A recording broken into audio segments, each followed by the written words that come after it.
मल मल धोए शरीर को, मल मल धोए शरीर को, धोए न मन का मैल, नहाए गंगा गोमती, रहे बैल के बैल। तो आइए कबीर के इस दोहे के साथ शुरू करते हैं आज का नया वीडियो। और हम भौतिक विज्ञान कक्षा 10 का अध्ययन कर रहे थे और उसमें आगे बढ़ते हुए हम लोग अध्ययन करेंगे आज फोकस दूरी और वक्रता त्रिज्या में संबंध क्या होता है। फोकस दूरी को किसे दर्शाते हैं? यफ से, और वक्रता त्रिज्या को आर से। ठीक है, तो यफ और आर में संबंध का अध्ययन करना है। तो यह जो संबंध होता है, तो सबसे पहले यह जान लीजिए, जो फोकस दूरी होती है लगभग वक्रता त्रिज्या की आधी होती है। ठीक है, फोकस दूरी जो होती है वक्रता त्रिज्या की लगभग क्या होती है? आधी होती है। तो यानी कि हमें सिद्ध करना होगा यफ क्या है? बराबर है r/2 के, यानी वक्रता त्रिज्या की आधी। तो यहाँ फोकस दूरी बराबर वक्रता त्रिज्या बटे क्या आएगा? 2। ठीक, तो यही आपको सिद्ध भी करना है दोनों दर्पण के लिए, अवतल के लिए भी और उत्तल के लिए भी। देखिए, तो इसको मिटाते हैं। अब हम लोग शुरू करते हैं अवतल दर्पण के लिए।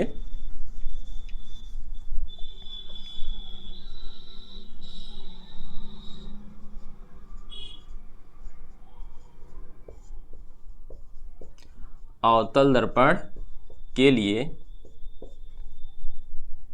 यफ व आर में संबंध। तो यफ मतलब फोकस दूरी, आर मतलब वक्रता त्रिज्या में संबंध। ठीक, देखिए सबसे पहले एक हम लोग बना लेंगे अवतल दर्पण।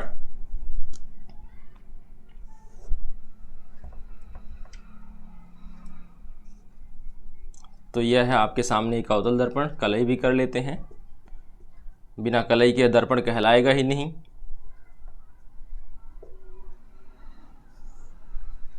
इसका द्वारक मान लेते हैं यहाँ पे यम1 और यहाँ तक यम2। तो दर्पण का द्वारक क्या हो गया? यम1 यम2। यहाँ पर बिंदु P आएगा, यहाँ पर यफ आएगा, यहाँ पर C आएगा। तो C मतलब वक्रता केंद्र है। ठीक है, अब देखिए आप सीधे बताइएगा कि मुख्य अक्ष से जो समांतर जाएगी प्रकाश किरण, वह किससे होकर आ जाती है? जो किससे होकर गुजरती है? फिर यफ से। ठीक है, और जो C से होकर जाती है, अगर हम एक काल्पनिक रेखा यहाँ पे अपने आप खींच लें, हम यहाँ पे दिया नहीं गया कुछ, परावर्तन के बाद यहाँ पे एक अपने से खींचते हैं, तो एक रेखा यह क्या हो जाएगी? अगर C से जा रही है, तो जो अभिलंब के बारे में आपने पढ़ा था, तो क्या पढ़ा था? वक्रता केंद्र को दर्पण का कोई भी बिंदु अगर हम मिला दें वक्रता केंद्र से दर्पण के किसी भी बिंदु को, तो वह क्या कहलाता है? अभिलंब कहलाता है। अभिलंब हो जाएगा। तो अब बताइए, अभिलंब के साथ यह कौन सी किरण है? आपतित किरण। और यह कौन सी किरण है? परावर्तित किरण। ठीक,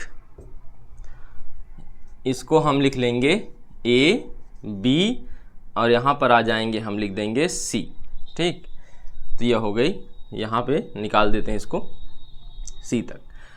और इसके बाद C तो फिलहाल लिखा है, यहाँ पे कुछ मत लिखिए, रहने दीजिए। यह है परावर्तित किरण। अब यहाँ पे देखिएगा, अगर हम इसकी बात करें तो यह वाला आपतित किरण के साथ और अभिलंब के साथ जो कोण बनता है उसे क्या कहते हैं? आपतन कोण। और यह कोण जो बनता है इसे क्या कहते हैं? परावर्तन कोण। तो I और R क्या है? आपतन और परावर्तन कोण है। अगर हम इनका नाम रख दें एक, कोण 1, और इसका नाम रख दें कोण 2, इसका नाम रख दे कोण 3, तो अब बात करेंगे बाद में। आइए सबसे पहले कुछ लिख लेते हैं।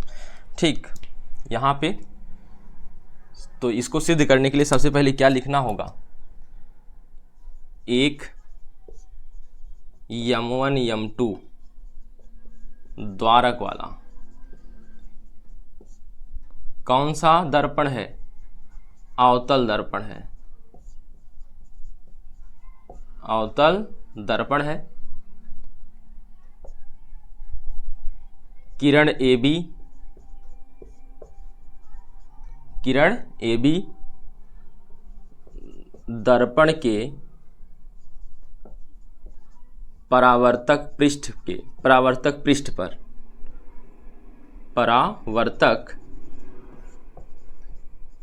पृष्ठ पर मुख्य अक्ष के समांतर आपतित होती है।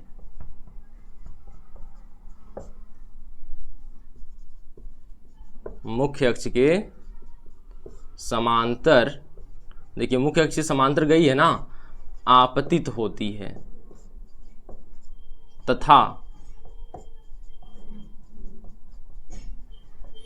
परावर्तित होकर किससे गुजर गई, यफ से। देखिए परावर्तित होकर यफ से गुजर गई, परावर्तित होकर यफ से गुजरती है। ठीक, अब यहां पे देखिए, अगर हम C को B से मिला दें, देखिए अब C को B से मिलाने पर कोष्टक में लिख लेंगे, अर्थात जो हमारा CB है या BC लिख सकते हैं, अभिलंब है, अर्थात BC अभिलंब है। और अभिलंब के साथ आपतित के साथ कौन सा कोण बनता है, आपतन, और इसके साथ क्या बनेगा, परावर्तन, परावर्तित के साथ। C को B से मिलाने पर अर्थात CB अभिलंब है तो क्या हो जाएगा, देन कोण 1 बराबर कोण 2 आएगा कि नहीं आएगा। कोष्टक में लिख सकते हैं I बराबर, चूंकि I बराबर R होता है, कोण I बराबर कोण R, यानी आपतन कोण परावर्तन कोण के बराबर होता है, तो 1 और 2 बराबर है। अब देखिए, आपने अगर गणित में याद हो तो पढ़ा होगा कक्षा 9 में, रेखा एवं कोण में एक प्रमेय क्या होती है कि अगर दो समांतर रेखाएं हैं, एक तिर्यक रेखा काट रही हो, तो एकांतर अंतःकोण क्या होते हैं, बराबर होते हैं। यानी यह वाला कोण अगर हम लिखें x और यह y लिखें तो x और y आपस में क्या होंगे, बराबर होंगे। तो यहाँ देखिएगा 1 और 3, यह देखिए मुख्य अक्ष है और मुख्य अक्ष से समांतर आपतित किरण है, तो 1 और 3 यहाँ पे क्या हो जाएंगे, एकांतर कोण। यहाँ पे देखिएगा यह तिर्यक रेखा है तो यह BC तिर्यक रेखा हो जाएगी, इसके लिए 1 और 3 हो जाएंगे क्या, एकांतर कोण, कोण 1 बराबर कोण 3। देखिए चूंकि लिखेंगे, चूंकि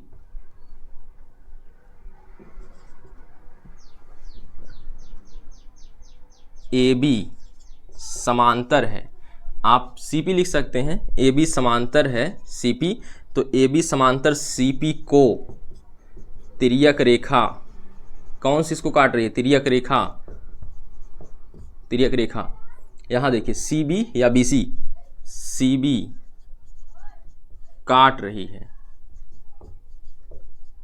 है, इसलिए इसको 1 बना लेंगे, इसलिए कोण 1 बराबर कोण 3, कोण 1 बराबर कोण 3 हो जाएगा। ठीक है, यह क्या है, किससे आया, एकांतर अंतःकोण,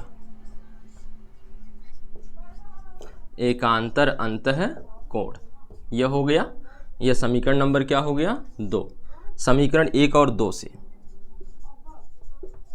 समीकरण 1 और 2 से क्या हो जाएगा, 1 1 बराबर है तो LHS LHS के बराबर है तो RHS RHS बराबर हो जाएगा, RHS और RHS आपस में बराबर हो जाएंगे, यानी कोण 2 बराबर क्या मिल गया, कोण 3। अब देखिए क्या इस त्रिभुज में कोण, एक ही त्रिभुज में BCF में ही बन रहे हैं दोनों कोण।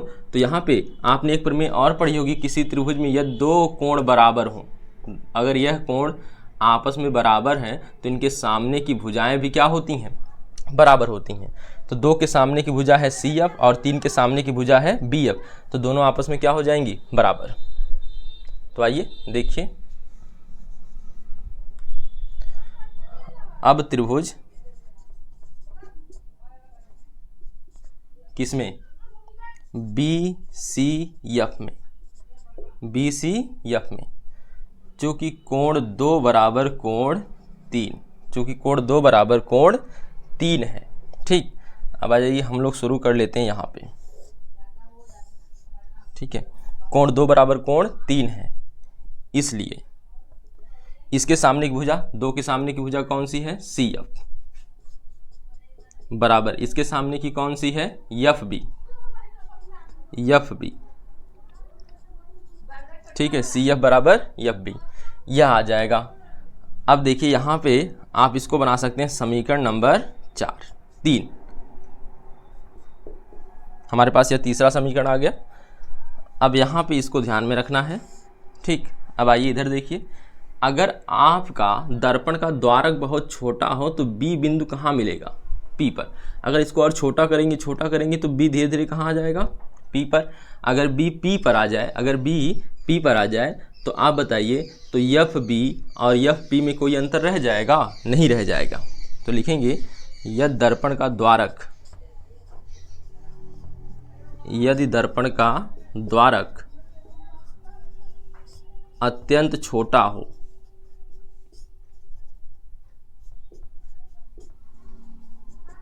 अत्यंत छोटा हो तो क्या होगा, तो एफ बी बराबर एफ पी, एफ बी बराबर एफ पी, ठीक है। देखिए एफ बी बराबर एफ पी, यह बना लीजिए समीकरण नंबर 4, ठीक। तो अब यहाँ पे देख लीजिए एफ बी जो हो गया है एफ पी के बराबर हो गया है। तो अब समीकरण 3 और 4 से देखिए, अब यहाँ पे आ जाते हैं समीकरण 3 और 4 से। समीकरण 3 और 4 से क्या बनेगा, अब देखिए एफ बी इसका बराबर हो गया तो सी एफ पी के क्या हो जाएगा, बराबर हो जाएगा। सी एफ पी के क्या हो जाएगा, बराबर हो जाएगा, यानी एफ पी सी एफ के बराबर हो जाएगा। तो या कह सकते हैं सी एफ ही रखें, सी एफ बराबर एफ पी, सी एफ बराबर एफ पी हो जाएगा ना। तो अब आ जाइए, इसके बाद देखेंगे अगर हम कहें सी पी को कुछ लिखना हो, सी पी क्या, वक्रता त्रिज्या को दर्शाएंगे किससे, आर से। तो यहाँ पे देखिए अब तो जगह भर चुकी है, फिलहाल अगर हम मिटा के कहीं पे यूज करना चाहें तो देखिए ऊपर ही यूज कर लेते, ऊपर ही कर लेते हैं। यहाँ से हम चलते हैं ऊपर, या फिर एक आध लाइन लिख ही सकते हैं, छोड़िए। देखिए क्या हो जाएगा, इसके बाद से चूंकि CP बराबर क्या होगा, CF धन FP, CF धन FP। लेकिन आप देखिए जो आपने यह लिखा है CF बराबर FP, तो हम क्या, अब देखिए यहाँ पे सभी दूरियां कहाँ से नापी जाती हैं, यहाँ से P से। तो आप FP को बचाइए, बाकी जो CF है इसको हटाइए। तो CF की जगह पे हम क्या लिख सकते हैं, FP। तो CF देन, या इसलिए कर सकते हैं, इसलिए CP बराबर तो CF को हटाइए, क्या रख दीजिए FP धन FP, कई FP हो गया, तो CF बराबर 2FP, CF बराबर 2FP। अब यहाँ पे देख लीजिए CP बराबर 2FP। अगर यहाँ पे आप देखें, तो CP ही वक्रता त्रिज्या है, तो वक्रता त्रिज्या को किसे दर्शाते हैं, R से। किसे दर्शाते हैं, R से। और FP देखिए फोकस दूरी है, फोकस दूरी को हम किसे दर्शाते हैं, तो F से। तो यहाँ पे हो क्या जाएगा, या F बराबर R/2, F बराबर R/2, ठीक है। तो यह रहा अवतल दर्पण के लिए फोकस दूरी और वक्रता त्रिज्या में संबंध। एक बार देख लीजिए, एक दर्पण है जिसका द्वारक M1 M2 है, अवतल दर्पण है, किरण AB दर्पण के परावर्तक पृष्ठ पर मुख्य अक्ष के समांतर आपतित होती है तथा परावर्तित होकर F से गुजरती है। अब क्या करेंगे, C को B से मिलाने पर, अर्थात CB एक क्या है, अभिलंब है, और अभिलंब होने से ऊपर वाला आपतन कोण, नीचे वाला परावर्तन कोण। तो यहाँ पे हो गया 1 बराबर 2 AB समांतर CP को। अब देखिए AB समांतर CP को तिर्यक रेखा क्या कर रही है, BC यानी CB काट रही है, तो यानी एकांतर अंतर कोण क्या होंगे, बराबर। तो कोण 1 बराबर क्या आएगा, 3। समीकरण 1 और 2 से 2 बराबर क्या हो गया, 3। तो 2 बराबर हो गया 3, यानी 1 और 3 आपस में बराबर थे और 2 और 3 आपस में क्या हो जाएंगे, फिर बराबर हो जाएंगे इसको मिलाकर। अब त्रिभुज बी सी एफ में देखिए कोण 2 बराबर कोण 3 है, तो किसी त्रिभुज में अगर 2 कोण बराबर हो तो उनके सम्मुख भुजाएं भी क्या होती हैं, बराबर होती हैं। तो इसलिए सी एफ बराबर क्या हो गया, एफ बी। यहाँ पे देखिएगा यह वाला त्रिभुज, तो यहाँ पे 2 और 3 बराबर हैं, तो 2 के सामने सी एफ और इसके बाद देखिएगा सी एफ हो गया, और इसके बाद 3 के सामने कौन है, तो यहाँ पे है एफ बी। तो एफ बी हमने बराबर कर लिया। अब देखिएगा यह दर्पण का द्वारक अत्यंत छोटा हो जाए, यह दर्पण का द्वारक अत्यंत छोटा हो जाए तो बी कहाँ जाके मिलेगा, लगभग पी पर आके मिल जाएगा। तो यहाँ पे देखिए तो एफ बी जो होगा यह एफ बी इसी पे आके गिर जाएगा, तो यानी एफ बी बराबर क्या हो जाएगा, एफ पी। एफ बी बराबर क्या हो जाएगा, एफ पी। और इसके बाद हमने इसको बना लिया समीकरण नंबर 4। तो 3 और 4 को मिलाएंगे तो एफ बी समान है, तो सी एफ और एफ पी क्या हो जाएंगे आपस में समान, यानी सी एफ और एफ पी आपस में क्या हो गए, समान हो गए। लेकिन इन दोनों का योगफल क्या कहलाएगा, सी पी। तो सी पी बराबर सी एफ धन एफ पी, लेकिन आपको पता है सी एफ बराबर अभी हमने क्या लाया है, एफ पी। तो हमने एफ पी रख लिया और यह 2 एफ पी हो गया।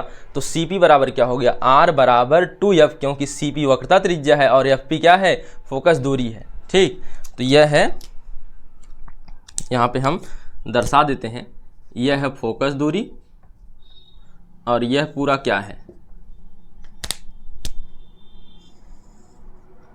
वक्रता त्रिज्या। ठीक, तो यह रहा आपका कंप्लीट। तो इसको उतार लीजिए, यहाँ पे लिए था तो इसको उतार लीजिएगा, और इसके बाद हम लोग उत्तल दर्पण के लिए भी इसी प्रकार सिद्ध कर सकते हैं। तो अभी सिद्ध कर देते हैं। तो देखिए इसको, आइए अब देखते हैं उत्तल दर्पण के लिए।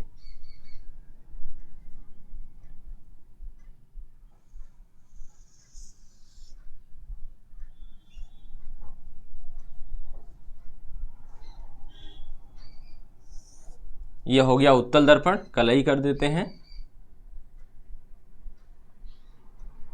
यह हो गया P, यह हो गया F, यह हो गया C। ठीक, अपने हिसाब से एडजस्ट कर लेंगे बाद में बिंदुओं को। अब यहां पे देखिएगा एक आपतित किरण चाहिए आपको, यह क्या हो गई, आपतित किरण। अब तो इसको ऊपर वाले को मिटा देते हैं। इसके बाद इसका नाम रख लेते हैं ए बी। यह देखिए परावर्तित होकर कहां से जाती हुई प्रतीत होगी, एफ से।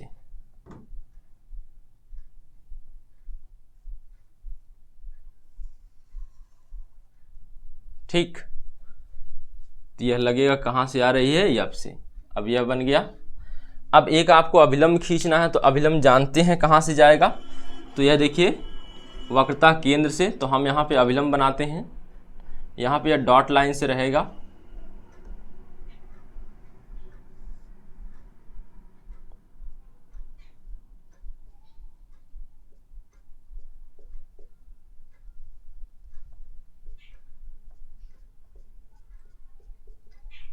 देख लीजिए इसको। अब देखिएगा यहाँ पे हम यक्ष लिख लेते हैं। यहाँ पे कोण कौन रहेगा, यहाँ पे कोण रहेगा 1, यहाँ पे बना लेते हैं कोण 2। तो यह देखिए कौन सी किरण है, आपतित किरण। यह कौन सी किरण है, आपतित किरण। और यह कौन सी किरण है, परावर्तित किरण। परावर्तित किरण। तो 1 और 2 आपस में क्या हो जाएंगे, बराबर, क्योंकि यह आपतन और क्या बन गए, परावर्तन कोण बन गए। अब यहाँ पे देख लीजिएगा, अगर हम इसको बना लें कोण 3 और इसको बना लें कोण 4, तो 3 किसके बराबर आएगा, 2 के बराबर कौन आएगा, 3 आएगा। और 1 के बराबर कौन आएगा, 4। तो 2 3 के बराबर क्यों आ रहा, शीर्षाभिमुख कोण है। ठीक है, 2 रेखाएं देखिए एक दूसरे को प्रतिच्छेद कर रही हैं। यह काली वाली देखिए रेखा और यह नीली वाली रेखा, तो एक दूसरे को जब प्रतिच्छेद करती हैं तो शीर्षाभिमुख कोण क्या होते हैं, बराबर होते हैं। अब इसके बाद इसको देखिएगा, 1 और 4 कहाँ बराबर हुए हैं, तो यह देखिए 2 समांतर रेखाएं हैं और संगत कोण से, संगत कोण समझते हैं ना, तो यह समांतर रेखाएं हैं, एक तिर्यक रेखा काट रही है। तो देखिए इधर देखिए यह वाले संगत कोण कहलाते हैं। अगर नीचे लेंगे तो नीचे ही लीजिएगा, तो जिस रेखा को चुनेंगे, जिस रेखा को चुनेंगे, यानी अगर ऊपर की समांतर रेखा को चुन रहे हैं, ऊपर वाली रेखा को, ऊपर वाला कोण चुन रहे हैं, तो इस रेखा के भी ऊपर वाला ही कोण चुनना है। दाहिने चुनेंगे तो दाहिने, बाएं चुनेंगे तो बाएं। इसी प्रकार हम इसे संगत कोण कहते हैं। तो 1 किसके बराबर हो जाएगा, 4 के। 1 किसके बराबर होगा, 4 के। कैसे, संगत कोण से। ठीक, देखिए सबसे पहले बताइए चूंकि आपतन कोण बराबर क्या होता है? आपतन कोण बराबर परावर्तन कोण, इसलिए कोण 1 बराबर कोण 2, कोण 1 बराबर कोण 2। अब बताइए चूंकि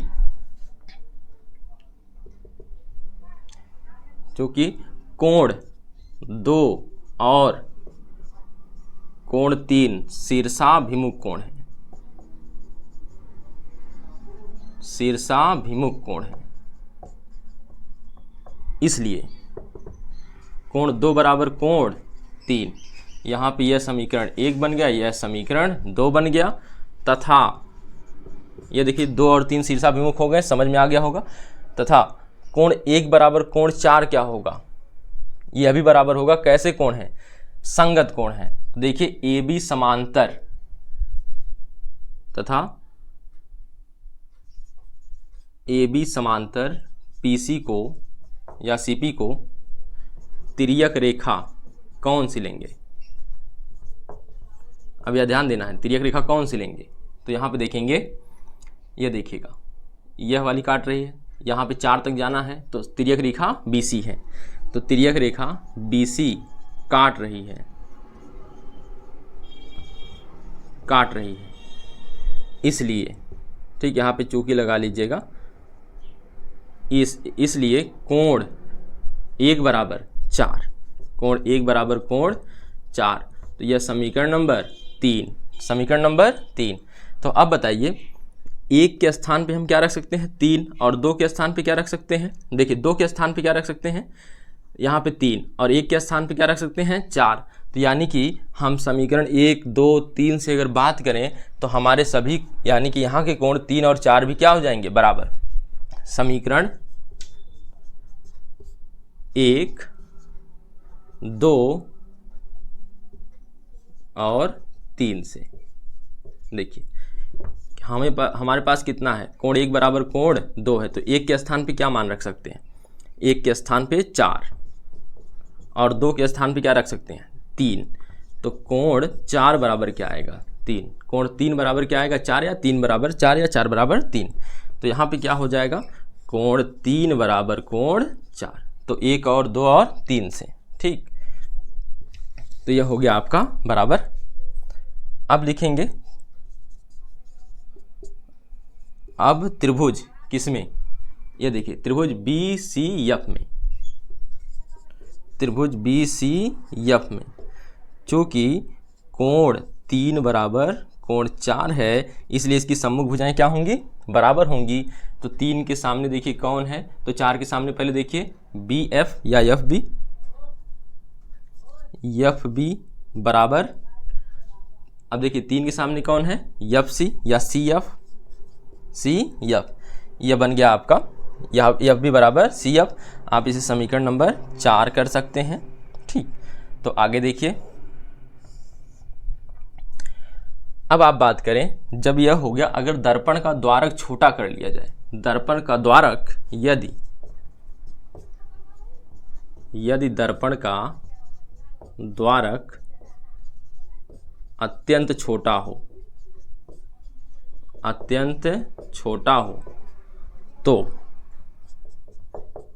तो क्या होगा? अत्यंत छोटा हो तो यह जो B बिंदु है किस पे आ जाएगा? P पर। तो यानी FB बराबर FP, देन हो तो यहीं पे तो लिख देते हैं, तो FB बराबर FP, समीकरण नंबर 5। अब देखिए समीकरण 4 और 5 से, तो FB देखिए दोनों में सेम है, तो FB की जगह पे हम क्या लिख सकते हैं? CF बराबर FP। समीकरण 4 वा और किससे? समीकरण 5 से, समीकरण 5 से क्या हो जाएगा? तो FB दोनों में सेम हो गया, तो CF बराबर हमको मिल जाएगा FP। CF बराबर क्या मिल जाएगा? FP। अब बताइए अगर हम बात करें इस पूरे इसकी बात करें CF की और PF की, दोनों मिलके क्या कहलाएंगे? CP लिखेंगे। अब जो कि CP बराबर या PC बराबर क्या होगा, CP बराबर CF धन PF, CF धन PF, या फिर आप उसी को FP भी लिखे हैं, ठीक। तो यहाँ पे देखिएगा FP, लेकिन आपको पता है कि CF अभी अभी बराबर आया है किसके, FP के। हम P वाला मान देखिए रखेंगे, जिसमें P रहे उसी को रखेंगे, क्योंकि दूरी को नापना है P तक, तो P वाला जो रहेगा, तो CF को नहीं रखेंगे, किसको रखेंगे, FP को। तो यहाँ पे देखिएगा देन CP, यही रख लेते हैं एक लाइन, देन CP बराबर क्या आएगा, CF की जगह पे हम कर लिए FP धन FP, देन यहाँ पे कर सकते हैं CP बराबर 2FP, CP बराबर 2FP। लेकिन आपको पता है CP क्या है, वक्रता त्रिज्या, और यह क्या है, फोकस दूरी। दोनों का मान रख लीजिए। CP बराबर कितना हो जाएगा, कैपिटल R, FP बराबर कितना हो जाएगा, कैपिटल F, या कह सकते हैं देन F बराबर R/2। यह हो गया आपका फोकस दूरी और वक्रता त्रिज्या में संबंध, किसके लिए, उत्तल दर्पण के लिए। किसके लिए हो गया, उत्तल दर्पण के लिए। तो इसे एक बार देख लीजिए, ठीक। आइए अब देखते हैं UVF में संबंध, यानी वस्तु की दूरी, प्रतिबिंब की दूरी और फोकस दूरी में संबंध। तो किसी भी दर्पण के लिए UVF में संबंध,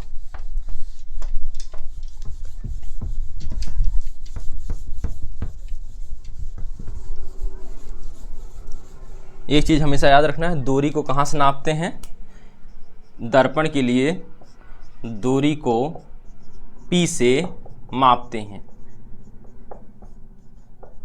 तो P मतलब कौन, ध्रुव से। तो कहीं पे भी चलना होगा, दूरी कहां से लेंगे, ध्रुव से लेंगे, ठीक है। दर्पण के लिए रास्ते में नहीं कि जाएंगे ध्रुव के पास, उसके बाद कहेंगे हम नाप के आएंगे, नहीं। तो यहाँ पे देखिएगा, अब देखिए, तो सबसे पहले दर्पण सूत्र भी बोलते हैं इसी को, या दर्पण के लिए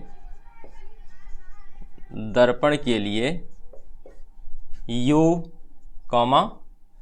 V व F में संबंध, ठीक।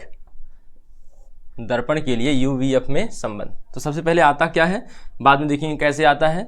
सबसे पहले यह जान लीजिए कि क्या है ये, 1/F बराबर 1/U, 1/V याद रखिए, प्लस 1/U, यह याद रखिए, यही है फार्मूला है। इसको याद भी करेंगे क्योंकि इस पे कई न्यूमेरिकल्स लगेंगे, सभी न्यूमेरिकल इसके इसी पे लगेंगे, ठीक।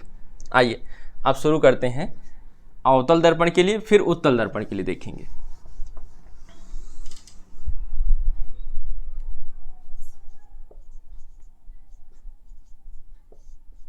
अवतल दर्पण के लिए U, V व F में संबंध। देखिए सबसे पहले इसका एक चित्र बना लेते हैं। तो सबसे पहले उत्तल दर्पण है, यह बना लिया हमने उत्तल दर्पण,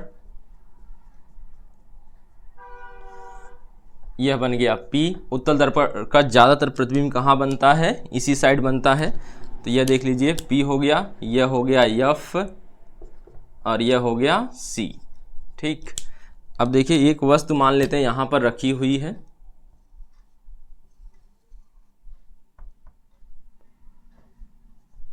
सबसे पहले मुख्य अक्ष के समांतर एक किरण जाएगी, मुख्य अक्ष के समांतर, और यह किससे होकर चली आएगी, फोकस से। इसके बाद दूसरी कहाँ से जाएगी, C से। देखिए और C वाली जो होगी उसी पर क्या हो जाएगी, जाएगी टकराएगी, फिर उसी पर वापस हो जाएगी, और जहाँ मिलेंगी वहीं वस्तु का क्या बनेगा, प्रतिबिंब। तो यहाँ पे बनेगा वस्तु का प्रतिबिंब, ठीक। यह है AB मान लेते हैं वस्तु का प्रतिबिंब, और यह मान लेते हैं A डैश B डैश। तो A डैश नीचे हो जाएगा, B डैश ऊपर हो जाएगा, इस तरह से मिलेगा आपको। एक चीज़ और कर लेते हैं, यहाँ पे कुछ बना लेते हैं, यहाँ पे बना लेते हैं यम, दर्पण का द्वारा M1 M2 मान सकते हैं। और यहाँ पे देखिएगा यह मिला देते हैं और यहाँ पे लिख लेते हैं यक्स।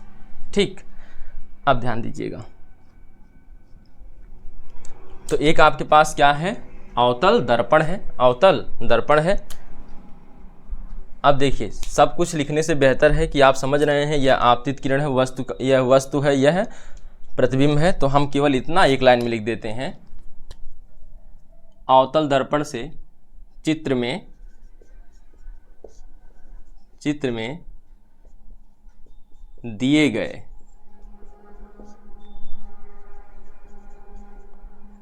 अवतल दर्पण के सामने, अवतल दर्पण के सामने क्या रखी है, AB वस्तु रखी है, वस्तु AB रखी है।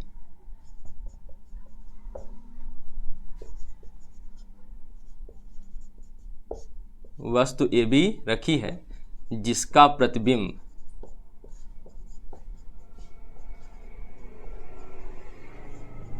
A डैश B डैश प्राप्त होता है। अब सभी दूरियों को हम नापते कहाँ से हैं, ध्रुव से। तो अब देखिए अब नापना तो है नहीं, आप केवल इतना लिख लेंगे मान के कि माना क्या माना। देखिए यहाँ पे सबसे पहले सभी दूरियों को लिख लेंगे कि वस्तु की दूरी कितना है, यानी U V F तीनों का नाम आ जाना चाहिए और एक R का नाम। तो इन तीनों को, तो पहले वस्तु की दूरी माना दर्पण से, यानी कह सकते हैं ध्रुव से वस्तु की दूरी, ध्रुव से वस्तु की दूरी मान लेंगे कितना है, पहले बताइए वस्तु की दूरी क्या है। तो P से लेके B तक, तो PB बराबर कितना है, U मानेंगे। अब बताइए यह दूरी इधर है, तो इधर की दूरी जो मापते हैं चिन्ह, अब देखिए चिन्ह परिपाटी का भी यूज करना है, तो -U ध्रुव से प्रतिबिंब की दूरी,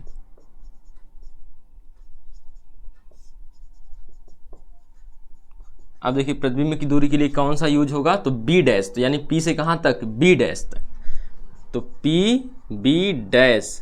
अब यह क्या होगा, इधर ही है तो -V। इसके बाद ध्रुव से, या सीधे कहेंगे फोकस दूरी, तो यह कहां से कहां तक है, P से लेके F तक, तो PF बराबर -F। ठीक, अब देखिए फोकस दूरी के बाद वक्रता त्रिज्या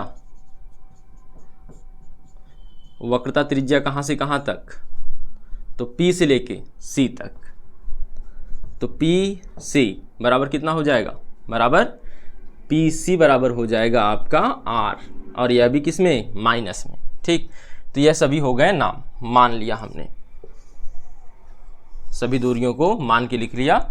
अब यहाँ पे आइए, अब हम लोग देखेंगे समरूपता की प्रमेय से।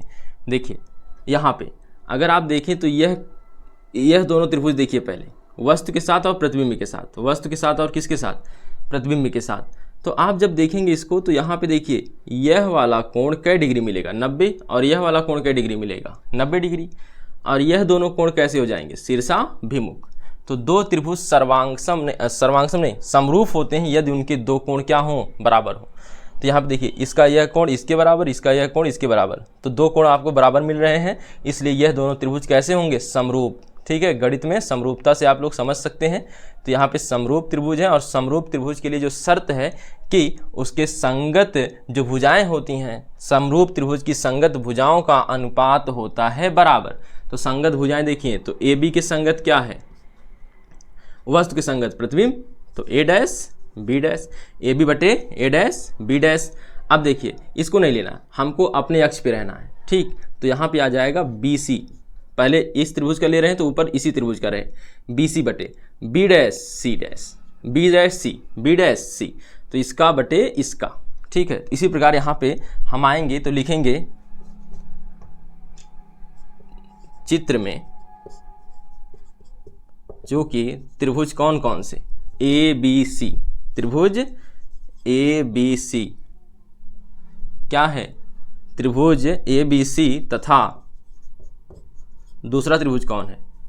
तो ABC A', B', C तथा त्रिभुज A', B', C क्या है? समरूप है।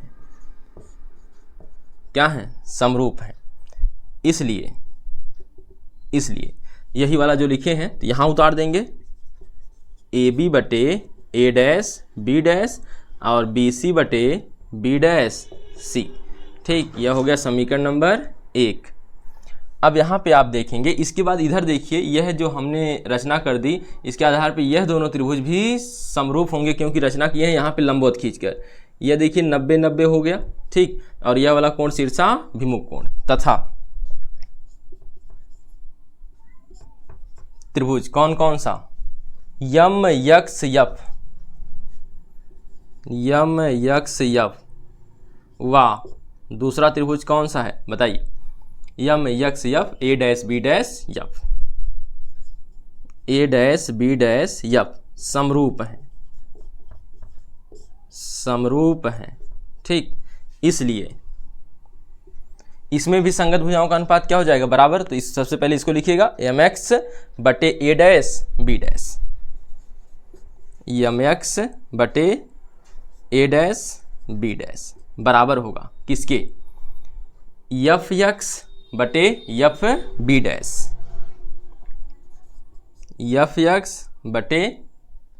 fx बटे तो हो जाएगा यह fb'। अब देखिए, अगर हम बात करें यम यक्स की, तो यम यक्स किसके बराबर होगा? यह समांतर रेखाएं हैं, तो समांतर रेखाओं के बीच की दूरियां सदैव समान होती हैं, यानी यम यक्स बराबर क्या आएगा? AB। यम यक्स बराबर आएगा AB। ठीक, और एक चीज देखिए fx, अगर दर्पण का द्वारक अत्यंत छोटा हो, दर्पण का द्वारक अत्यंत छोटा हो, क्या हो? अत्यंत छोटा, तो आपका जो यम बिंदु है वह धीरे धीरे किस पे आ जाएगा? P पर, और यफ यक्स जो हो जाएगा बराबर हो जाएगा किसके? FP के। यफ अगर यम आ गया इस पे, यम आ गया P पर, तो आपका यफ यक्स जो है, यानी यक्स, देखिए यह जब धीरे धीरे नीचे आएगा तो यह यक्स भी बढ़ेगा, तो धीरे धीरे यह यम और यक्स सब इस पे आ जाएंगे, तो यानी कि सभी बिंदु किस पे आ गए? P पर, यानी यफ यक्स बराबर क्या मिलेगा? यफ यक्स बराबर क्या मिलेगा? FP। क्या मिलेगा? FP। तो यफ यक्स बराबर भी कह सकते हैं क्या होगा? FP। ध्यान दीजिएगा, दर्पण का द्वारक जब भी छोटा होगा तो इधर वाली यह दूरी जो हो जाएगी यहाँ पे पहुँच जाएगी। देखिए यहाँ पे लिखेंगे या करके, यम यक्स बराबर क्या? यहाँ पर रख दीजिए AB बटे यहाँ पे हो जाएगा A', B' बराबर fx का मान क्या रख सकते हैं? FP बटे FB'। यह हो गया समीकरण नंबर 2। और यहाँ पे सबसे पहले लिख दीजिएगा, यहाँ पे चूँकि यम यक्स बराबर कितना है? AB है, तथा यही नीचे ही लिख देते हैं, तथा fx बराबर कितना होगा? fx बराबर FP। यह समझा दिए हैं कैसे आया है। ठीक, तो अब यहाँ से हटाते हैं इसको। अब देखिए, यह बन गया समीकरण नंबर 2। यह बन गया समीकरण नंबर 2। ठीक, अब समीकरण 1 और 2 से देखिए, एक पक्ष बराबर है तो दूसरा पक्ष भी क्या हो जाएगा? बराबर। तो समीकरण 1 और 2 से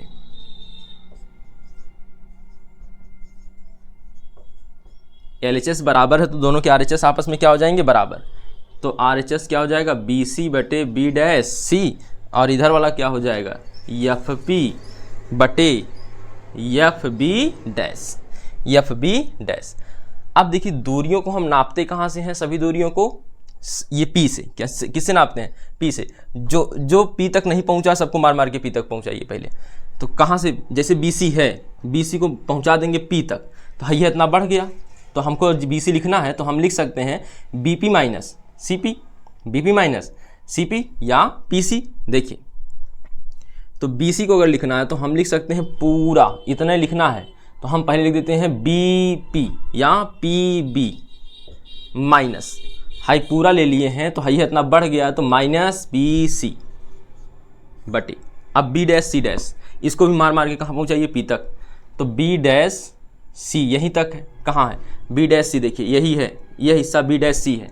तो आप इसको सी से ले जाइए पी तक, तो पी से आ जाइए सी तक, यानी पी सी माइनस कितना बढ़ाए हैं, तो है 20 इतने था, तो है इतना बढ़ा है, तो P B dash F P, देखिए पहले में से पी है इसमें, तो कोई ज़रूरत नहीं है चेंज करने की, लेकिन इसमें नहीं है तो इसको चेंज करना पड़ेगा। कैसे, देखिए एफ बी डैश यानी है इतना है, तो इसको पहले बी डैश से, यानी यहाँ से देखिए सबसे पहले वाला जो है उसी से पहुँचाना होगा, नहीं यहीं से मत पहुँचा दीजिएगा। तो यहाँ देखिए, तो पी से लेके एफ बी डैश तक हम लिख देते हैं, P F B dash minus ढेर कौन आया है, एफ पी, तो यह हो गया एफ पी। देखिए सबका मान पता होगा आपको, सबका मान उठा के रख दीजिए। देखिए तो पी बी बराबर कितना है, माइनस यू, तो यहाँ पे रख दिया माइनस यू। पी सी बराबर कितना है, तो पी सी खोजिए माइनस आर बटे, इसके बाद देखिए पी सी फिर आ गया, तो पी सी का मान कितना है, minus R. P B dash कितना है, पी बी डैश, तो पी बी डैश खोजिए यहाँ पे माइनस वी बराबर एफ पी का मान कितना है, एफ पी या पी एफ एक ही बात है, तो माइनस एफ बटे पी बी डैश, तो पी बी डैश देखिए यहाँ आया था, तो उसका मान क्या है, यहीं से देख लीजिए माइनस वी, और इसके बाद कौन है, एफ पी तो एफ है, तो यहाँ पे रख लेंगे माइनस एफ। आई बात समझ में। अब देखिए हल करेंगे इसको, तो हल करते हैं, तो यह हो जाएगा माइनस यू प्लस आर बटे माइनस आर प्लस वी बराबर माइनस एफ बटे माइनस वी प्लस एफ। अब इसको फिर से हल करना है आगे भी, देखिए इसको गुणा करेंगे, तो माइनस माइनस का सबसे पहले क्या हो जाएगा, प्लस, तो यू वी क्या मिलेगा, यू वी। अब सबसे पहले ना यू का गुणा इन दोनों में कर लीजिए, तो यू का वी में गुणा किया तो यू वी आया। अब देखिए माइनस प्लस, तो क्या हो जाएगा, माइनस क्या आएगा, यू एफ। अब आर का गुणा करिए, चलिए आर का गुणा करिए, तो यह हो जाएगा माइनस और प्लस माइनस आर वी, ठीक।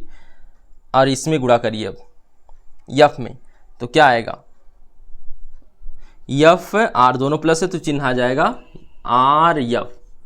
अब देखिए जगह उधर नहीं है, तो यहीं बराबर करके हम नीचे से लिख देते हैं, ठीक है। तो देखिएगा आर का गुणा करेंगे, इसमें आर का गुणा करेंगे तो आर एफ, देखिए प्लस प्लस हो जाएगा, माइनस माइनस से क्या हो जाएगा, प्लस, तो आर एफ बराबर लिख लेते हैं आर एफ आ जाएगा। और यहाँ पे माइनस और प्लस मिलके क्या होगा, माइनस वी एफ, ठीक। जो कटने लायक है काट दीजिए, तो आर एफ से आर एफ कट गया, ठीक। आर एफ से आर एफ क्या हो गया, कट गया। अगर कुछ एक समान दिख रहा हो तो उसको, अच्छा अब आर की जगह पे मान रख लीजिए, क्योंकि आर की आवश्यकता नहीं होती। हमारे दर्पण सूत्र में 1/f आता है बराबर 1/v प्लस 1/u आता है, तो आर नहीं लाना है, तो आर का मान रखिए। आर का मान होता क्या है, तो फोकस अभी इसके पहले पढ़ चुके थे, फोकस दूरी का 2 गुना होता है आर, तो U V minus U F यहाँ पे हो गया, इसको लिख लेंगे तो 2f v यानी 2vf कर सकते हैं, तो 2f v कर लीजिए या vf कर लीजिए, और यहाँ पे इसको माइनस एफ भी कर सकते हैं ना, उल्टा कर लेते हैं इसको। अब इसको उठा के उधर ले जाइए, तो देखिएगा U V minus U F, और इसको ले जाएंगे तो क्या हो जाएगा, प्लस, क्या हो जाएगा, प्लस। अब प्लस देखिए हाई 2 जा रहा है, एक आ रहा, तो कितना आएगा, हाई माइनस हाई घट जाएगा, तो खाली एफ बी बचेगा, कितना बचेगा, एफ बी। हाई हो अब उधर ले जाइए, तो यहाँ बचेगा यू वी, और यह बच गया, इधर हो गया यू एफ, उधर चला गया प्लस एफ वी, ठीक है। दोनों पक्षों में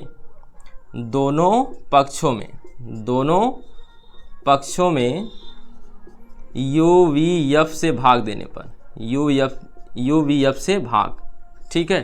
तो अब देख लीजिए, इसके बाद यहाँ ऊपर देख लेते हैं, ठीक, जगह नहीं है, तो अगर हम भाग करेंगे तो यू वी बटे कितना आएगा, यू वी एफ से भाग देंगे तो यू वी एफ बराबर, तो यू एफ बटे यहाँ पे भी हो जाएगा यू वी एफ धन, दूसरा क्या है, देखिए एफ वी बटे यू वी एफ, ठीक, जो कटने लायक है काट दीजिए। तो यहाँ यू वी कट गया, यहाँ एफ कट गया और यू कट गया, और यहाँ पे देखिए एफ कटा एफ से, वी कटा वी से, तो बचा क्या? तो यहाँ बच गया 1/f बराबर 1/v प्लस 1/u। यही है आपका अवतल दर्पण के लिए फोकस दूरी और वस्तु की दूरी और प्रतिबिंब की दूरी में संबंध। इसको देख लीजिए, ठीक है। तो अब देखिए इसी प्रकार से आप सिद्ध कर सकते हैं उत्तल दर्पण के लिए भी। तो उत्तल दर्पण के लिए हम सिद्ध नहीं करते हैं, तो सब कुछ ऐसे ही रहेगा, दर्पण आपका उत्तल हो जाएगा, ठीक। अंत में भी आपको UVF से भाग देनी पड़ेगी, सब कुछ ऐसे ही आएगा। वहाँ पे बस समरूपता की कसौटी है, इधर बनेगा, 2 त्रिभुज लेने होंगे, ठीक। तो उसको आप लोग अपने से हल कर सकते हैं, ठीक है। तो इस वीडियो में हम लोग इतना ही देखते हैं, मिलेंगे अगले वीडियो में, ठीक है। धन्यवाद।